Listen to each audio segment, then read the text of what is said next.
Poštovane dame i gospodo, sve skupo topla pozdravljam. Prije svega, kao žena, kao majka, kao supruga, zalagat ću se za obiteljske, tradicionalne, domoljubne i katoličke vrijednosti.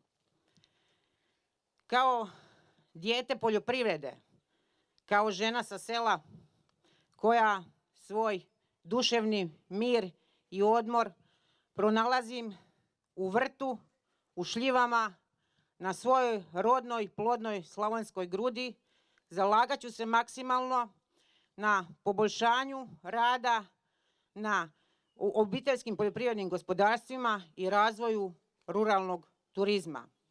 Poljoprivreda je srce Slavonija i srce poljoprivrede.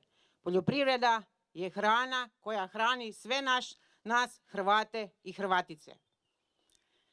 Bit ću vaš glas, glas iz naroda,